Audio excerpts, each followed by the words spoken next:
Okay, we're here outside Rotherhithe station. It's April 21st and it's quite a sunny day. There's a blue sky and we are going to turn right down Brunel Road. Tomorrow morning on Sunday the marathon will be coming through here at about around 10:30 in the morning, I think. And it should be very crowded with lots of people supporting all of the runners. So we're going to turn right down Brunel Road. As you can hear, it's quite a busy road. There's quite a bit of traffic. And the first sort of landmark on the left-hand side of the road that you see is a very striking tower, which is a bell tower, and it's part of the Finnish church. And this community has quite a strong Scandinavian influence. The Finnish church here on the left, and then just a little bit further you can see another church spire, and that's the Norwegian church. And these two churches were built for the Scandinavian sailors who worked in the docks with the timber industry here, that all of the timber from Scandinavia was brought into the docks here in Canada Water and Surrey Keys. And we're just walking a little bit further on the right hand side.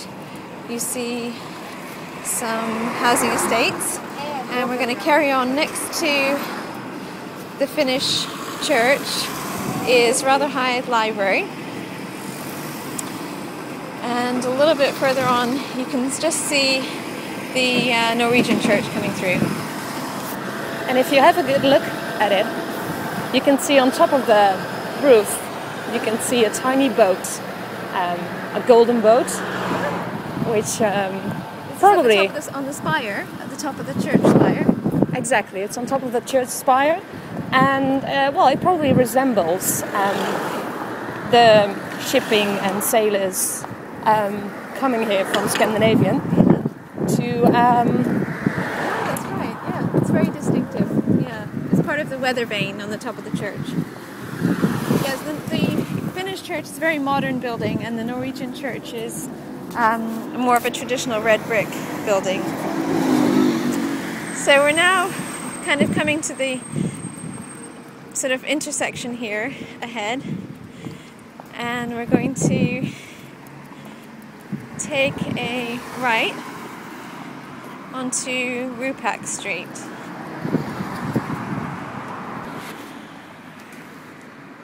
As we approach Rotherhithe Street, there's a block of flats here called Mariner House. So again, that sort of refers to the maritime character of this neighbourhood.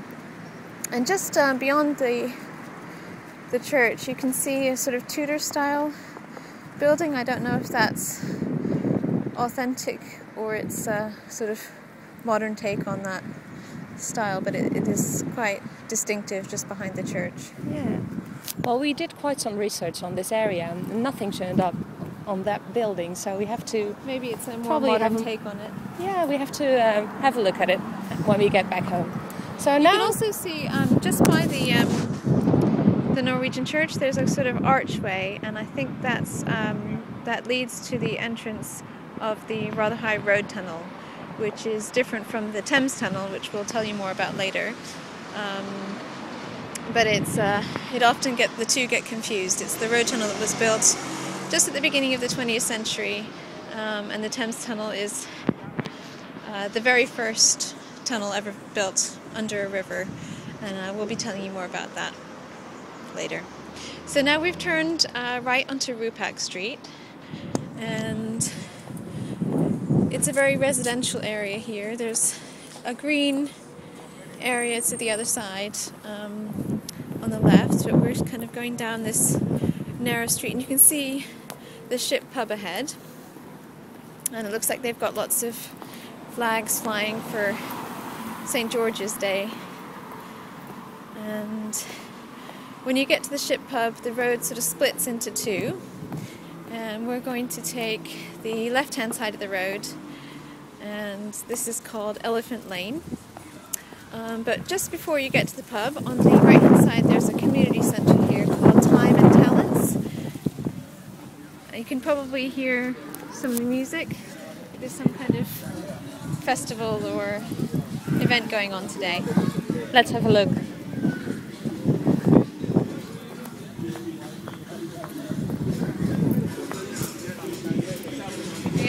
of balloons outside.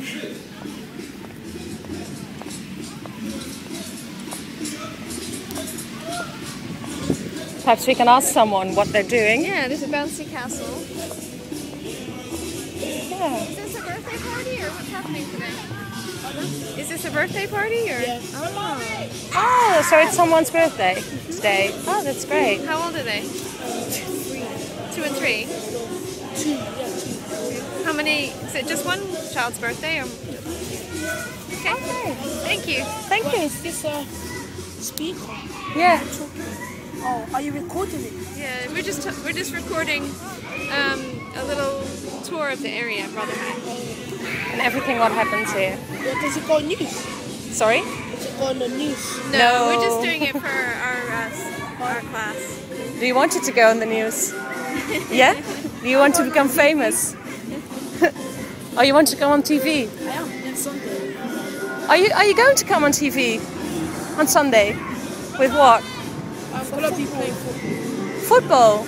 Oh, are you playing yourself? Oh, that's great. Okay, enjoy the party. Bye. There's a very pretty little garden here on the right-hand side. It says there's a sign that says it's an environmental garden. It was opened by the mayor in 1992. Created by the Inner London Probation Services and maintained by volunteers. So now we're going to head back to... Actually, this is not Rupak Street anymore. This is St. Mary Church Street.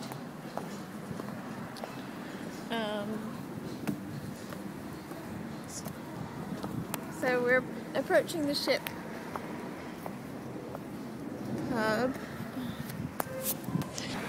So Time and Talents, this community centre, is actually in a building which is called the Old Mortuary. So it's I think it's associated with St. Mary's Church as well. So we'll talk a little bit more about that coming up. So as we mentioned before, this is St. Mary Church Street, and we're approaching the ship pub. And we're going to take the left-hand side of the road, and you can see some small brick buildings, and on the side of one of them is London Bubble, which is a sort of local community theatre group. And Marika has been involved in the group. Do you want to tell us a little bit about it and what you've been doing? Yeah, I can say something about it. London Bubble Theatre Group is a community theatre centre, and I think they're being financed by the Southwark Council. And they basically do theatre classes with local residents, and they prefer to do those outside, so they make a theatre experience outdoors. And I've been involved in a Shakespeare play which is called 12 Night, and we're still rehearsing, but we've done a little performance just in this street we're now walking along. You did a performance out here in the street? Yes, recently? we did. Oh. Yeah, and it was the story starts with a shipwreck, and that's very fitting for the area. Yeah, and that particular scene when a little girl, gets shipwrecked, actually takes place along the Thames, which we are approaching now. If we walk a little further. So you can see the river up ahead. Well, you can see the other side of the river up ahead. There's a wall, and then there's some flats straight ahead of us. Did you want to say anything more about the theatre? I'm just thinking about all the things they do. They do a lot of interesting things. They every project they're working on, they try to do something which involves a community story. Or something, for example, they've done a project on the Blitz, and they looked at the area and looked at where all the bombings happened and how much got destroyed in World War II, because a lot of the buildings you see now have been built after World War II. Yeah, that's one thing you notice, that the architecture is a real mix around here. There's a few sort of older buildings which look like they were warehouses or part of the wharf, and then you have a lot of modern social housing, and there's some very high-end flats here too. Straight in front of us is a building called Prince's House. Prince's Tower, and it's quite distinctive. It's white with sort of semicircular side to it, and yeah, this is where we're going to join Rotherhithe Street. We're going to turn right on Rotherhithe Street here. Yeah. Yeah. And this is sort of coming into what we call the heart of Sailor Town, and this is where you can really imagine what it would have been like as a sort of bustling docking seaside neighborhood. You'd have had sailors and people working on the docks. You'd have had probably some taverns along here. So it was probably like crowded with people everywhere, and with smells and noises and music and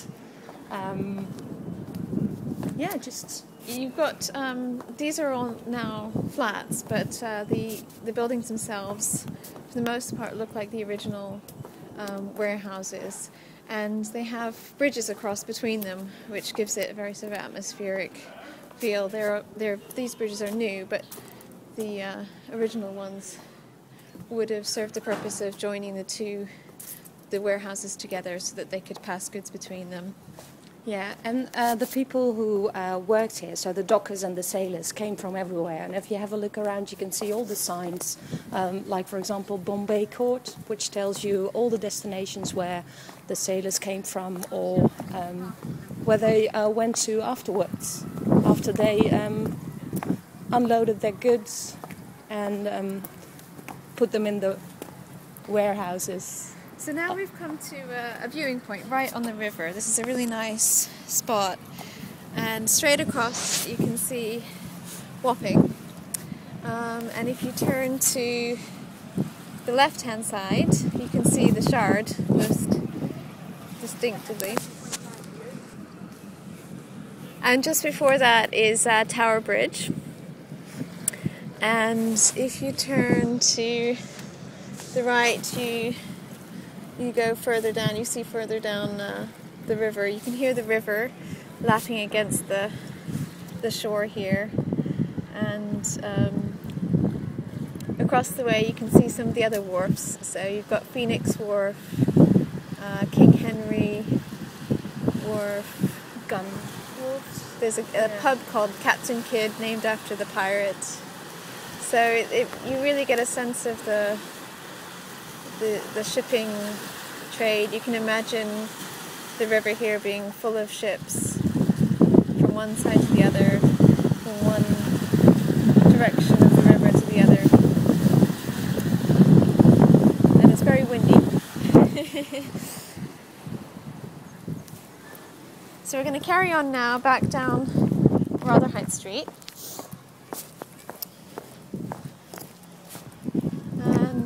This is also called the Jubilee Greenway. So you can see the stone that tells you the name there. And now we've come to St. Mary's Church. And this is a very important church in the community. This is fortunately an area of Rotherhithe that wasn't bombed during World War II. So we've got a really nice group of buildings here, preserved from going back as far as sort of the 1700s. And this church was originally built in the 1100s and then rebuilt in the 1700s. And in the churchyard here, there's a couple of famous people who are buried.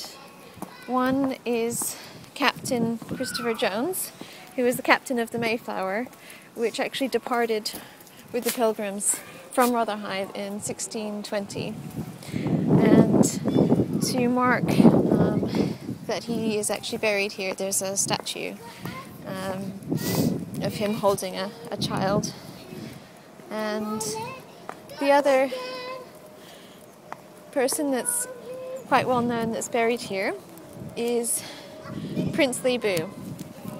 And Prince Lebu was the son of a South Pacific king and a British ship was actually shipwrecked on this island, the island of Palau, in the South Pacific, and the sailors befriended the king, and the king allowed his son, Prince Libu, to come back to England with the sailors, where he thought he could be educated, and so he did that. But he came to Rotherhithe, and he unfortunately passed away within about a year of arriving. He caught smallpox and died at the age of 20 in 1784. So he had rather a tragic end, but he definitely made an impression on the community, as he's remembered here. So moving on from the churchyard here, you might want to, if you can, go inside the church and have a look around. We're going to head back out the gate. But not before we have a look Yes, at... there's two more interesting buildings here. There are a lot of interesting buildings here. This is just this well... This is called Rotherhithe Village, the heart of Rotherhithe. Yeah, right. The only place that's really preserved after World War II, after the bombings. And you can see, not next to St Mary's Church, but you can see a building with two figures. Just opposite, yeah. Just opposite the church. You can see a building with two figures, a little boy and a little girl. And the building was used... it was like a boarding school for the children of the sailors. Yeah, it's a charity school, I think. And they were educated here. And you can still see a sign which says Save Rotherhithe Watch House, 1821. Well, the actual school was built in 1613. But right next to it is the St Mary Rotherhithe Watch House, which was built in 1821. And this was actually built to keep watch over the churchyard and make sure that people didn't steal bodies from the churchyard. So kind of a morbid idea, but apparently this was a common thing during this time period. Medical students would come and take away bodies that could be used for dissection, and so that's why the watch house was created, to stop that from happening. And also right next to the free school is an old rectory building, which looks like it's all boarded up now. It's quite a big property, and it seems to have just been sold, so it will be interesting to see what happens to that, whether it becomes a private home or if it's used for some other purpose. So, and do you know what these blue plaques means? Because there's also one on the Yeah, there's a blue church plaque on the church. These particular ones have actually been done by the borough, by Southwark, and they are just to commemorate sites of Important heritage buildings. or historical importance. And so the one on the church just talks about the sailing of the Mayflower, which happened just over here by the Mayflower Pub, which is where we're going to head to next. So in that time, the St Mary's Church was already here. Yeah, there was And the church here, yeah. as well as the pub, which you can visit now. Do you know when the pub was originated? It has always been on that location. I think it's had some different names throughout the Yeah, years, and hasn't it? I thought it had been, it had been destroyed at some point, or by a fire or something. I'm not quite sure. So I don't think this is the original building, but it's definitely from 18-something. Okay. We've got another building here that looks like an old warehouse. Actually, this is Thames Tunnel Mills, and this was one of the first warehouses to be converted into flats in the 1980s. And this particular building was used for flour. It was a flour warehouse. So we're approaching the Mayflower Pub here on the left-hand side, and this pub has a really nice sort of deck at the back, right on the river. It's very atmospheric inside, and apparently one of its claims to fame is that it's the only place in London where you can buy American stamps. Did you know that? We didn't check that out. We haven't tried, no. So why do you So want it says to buy them here? this was restored in the 16th century. and it was originally called the Spread Eagle. But today we see it's named after the Mayflower. And on the left-hand side, this is the Rotherhithe Picture Research Library and also Sands Film Studios.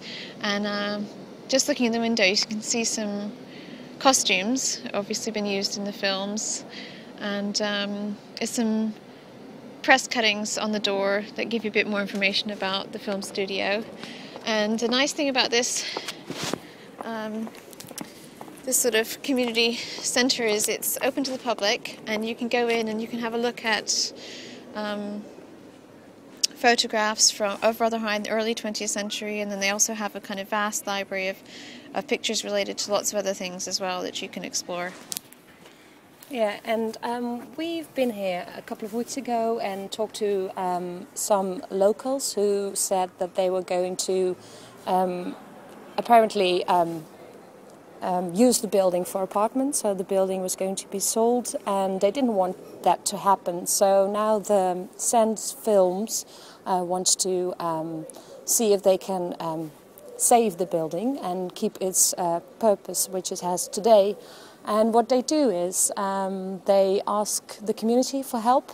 And right now there is a leaflet on the window which says there is a unique opportunity to invest in the company, and investors can subscribe to, well, get a share into this building to save it, and they can become one of the shareholders. And they basically wanted to see if they can get some money together, give locals a share of the Apparently, in the ownership. Keira Knightley is one of the investors, so... Oh! So not only the local There's a people. newspaper article from just a few weeks ago that mentions her involvement. And the building itself is really quite striking. It's an old granary.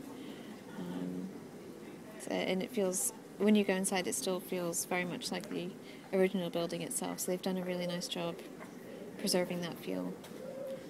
It's a Grade 2 listed building.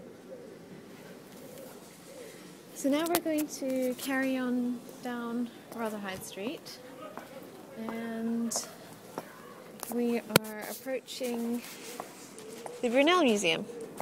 This is another central theme that we really wanted to focus on when we discovered Rotherhithe, because we just found this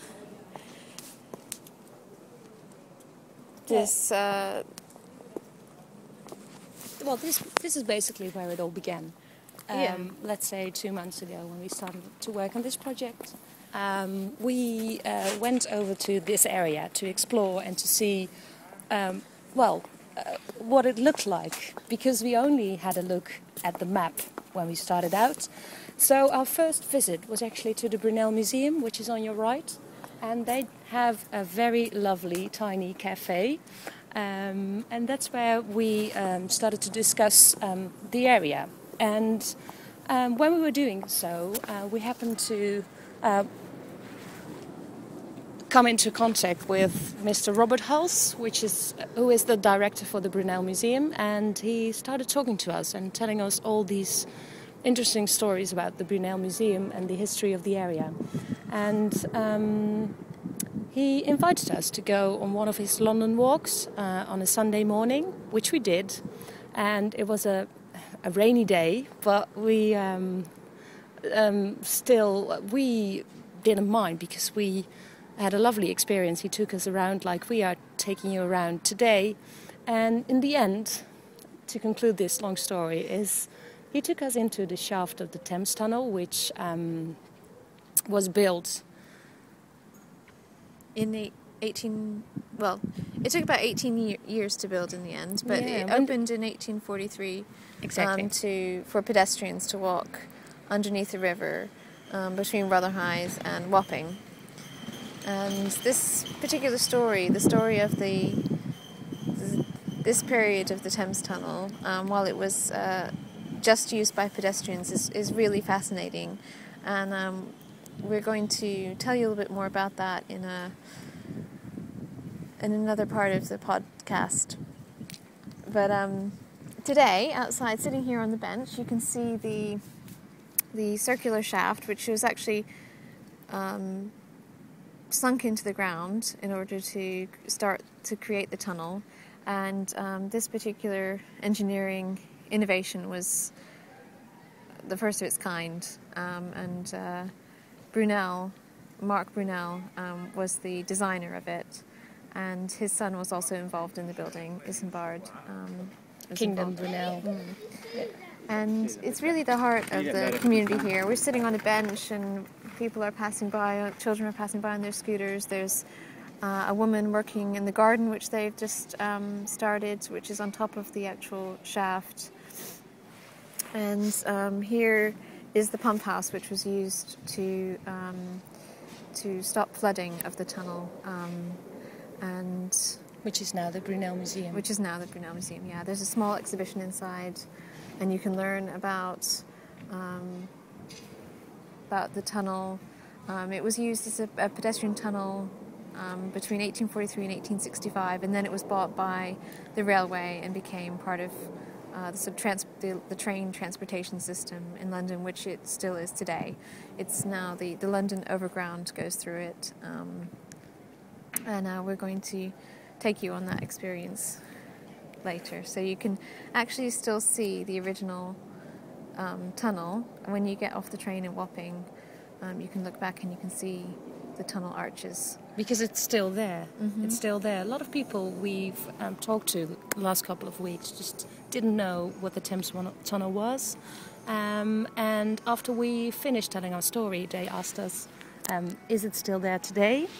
And it still is, because it's part of the London Overground, between Rotherhithe and Wapping. And, passing through there, we're going to tell you what it was like to go through there, what is it, almost 200 years ago?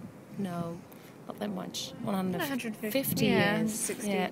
But it's quite an important engineering feat. I mean, this is pretty much the birthplace of the modern underground. And at the time, when it first opened, as Robert will share with you, it was a phenomenon. It was a huge tourist attraction, unlike any other. There were millions and millions of people that came to this area just to go and experience the tunnel, to have the experience of going under the water.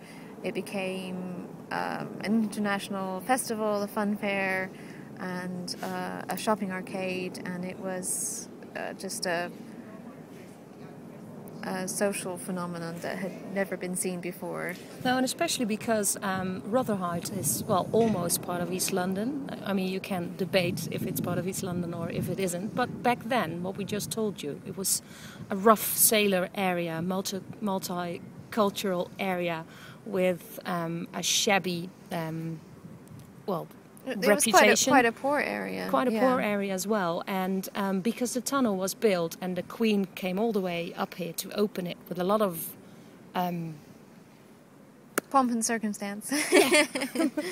But that made a lot of people from the West, so like the upper class people, basically from London, they risked their lives to go on this amazing journey just to be able to walk under the Thames, which was quite something. So it almost had the same attraction as the Great Exhibition back then. It was actually a bigger attraction than the Great Exhibition. More people came to the Thames Tunnel than the Great Exhibition, which was around the same time period in the 1850s. Yeah. So it's a really important landmark, and it was actually almost forgotten for quite a few years before it was revived, as Robert will tell you. And it seems to be a really important central part of the community. We came a few weeks ago to a benefit inside the shaft. It was a concert to raise money for Parkinson's disease, and it was a really lovely event, and just shows how this landmark and this interesting architectural space can still be utilized and enjoyed by the community. And I think there are hopes that they can open it more often, and they can refurbish parts of it and make it even more of a an attraction and a useful space, because at the moment it's quite difficult to get into. It's a very low sort of archway and lots of steps into the shaft. Yeah, sorry. But it's a very unique space, and you could enter the shaft, but there wasn't a floor in it. I mean, that's what they did. The National Railway, the London Overground, the London Overground financed the Brunel Museum to put in a floor so they can use it as a sort of venue and to create special events. And it's just, if you look at it from where we're sitting now on this bench, you just see. It's hard to explain. It looks like a big swimming pool. Yeah, that's it. And you can't believe that there's something underneath. Yeah. I mean, I couldn't at the first time when we came. So if you get the opportunity, if you are able to go inside the shaft, if you speak to Robert, or if you happen to go on his London walk, I think that involves entry into the shaft, and it's well worth that experience. It's on the Sunday morning at 10:45, and he picks you up at Bermondsey Station, and it was a really amazing thing to go inside and to experience what it was like, and then your mind starts thinking about how these people in the 1850s experienced it, and how amazing that must have been like for them, and then you can feel the train underneath your feet, just going through the tunnel, which is still there. And you can even feel it now if you stay put on this bench and just wait for a couple of minutes and have a... In 2008, just before the London Overground was reopened, they actually had a sort of recreation of this Victorian fun fair. People turned up in Victorian costume, and they were able to walk from here, from Rotherhithe, to Wapping on the actual, through the tunnel on the train line before it was opened, and that was quite a unique experience, I think. Quite a few people took advantage of. I think it was for a selected group of people. I think they gave out, you had to get tickets, and I think in the end it was quite difficult to get them because there was only a limited number, but there's some pictures. A lot of people were interested. Yeah, some pictures on the web on different people's websites of the experience. And we don't know when another opportunity comes again to go inside. Well, probably never to make that journey again. Shall we go back down to the river again? I think that's a good idea. So if you have we've been sitting here for quite a while, so if you had a good look around, you can see the other tiny benches, which are actually, small pieces of art. One of them resembles the TowerBridge, which I think it was also constructed by one of the Brunels. TowerBridge. Yeah, TowerBridge. I think the son Mark was involved in. Isambard was involved in the building of TowerBridge, the son of Mark.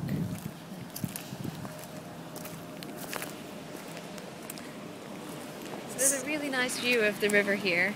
Oh, you can actually see the eye sparkling in the sun. The sun is starting to set, and it's the London Eye is sparkling in the distance. And you can also see the Shard.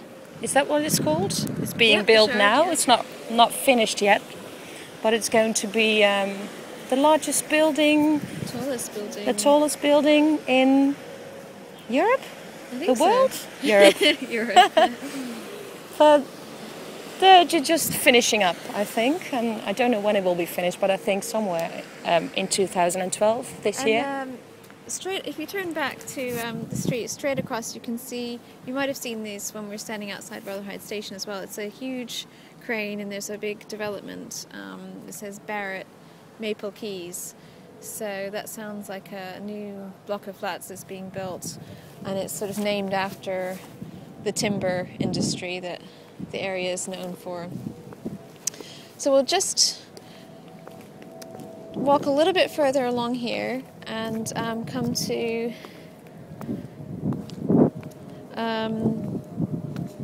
so we're still walking down Rotherhithe Street. On the left hand side is Brandrum's Wharf, and there's a block of flats on the right-hand side called Seaford House. And straight ahead, you've got some more housing developments. And I think these were part of the regeneration in the 1980s by the London Development Corporation. And there was quite a bit of controversy about the regeneration that took place around here. Obviously, we mentioned earlier, many of the buildings in this area were bombed during World War II, a lot of the docks as well, and actually changed the working character of the entire neighbourhood. And then, of course, when the docks closed in the 1970s because of container shipping, that also changed the character of the area. Do you want to say something about that? Yeah, I think after World War II, which actually, and because all the docking industry left, it was kind of a deserted area. I mean, all these people have lived here for ages, and they used to be sailors, and their work and their life just revolved around the shipping industry. The shipping industry, yeah. And then all of a sudden, it stopped, and there was no industry anymore, and the ships left, and the people stayed here, and they basically lost something, and had to find a new way of living. And I think that must have been quite something to deal with. And well, if you read, there are some books you can read, and it shows you how people experienced it back then. And there are a lot of stories that people say that it was like a no man's land, like a deserted area, a graveyard, basically. That's one of the words they used. And so was regeneration of the area welcomed by everyone in the community? Did they feel that they wanted new buildings and new houses to be built, and were they happy with the plans that the London Development Corporation came up with, or was there any controversy about it? There was a lot of controversy about it. In the 1980s, a lot of community groups joined hands because the London Development Agency came up with all these plans for the area, but they didn't really. I mean, if you read the stories from back then, they give you the idea that the London Development Agency didn't involve the people that much, the people who actually live here.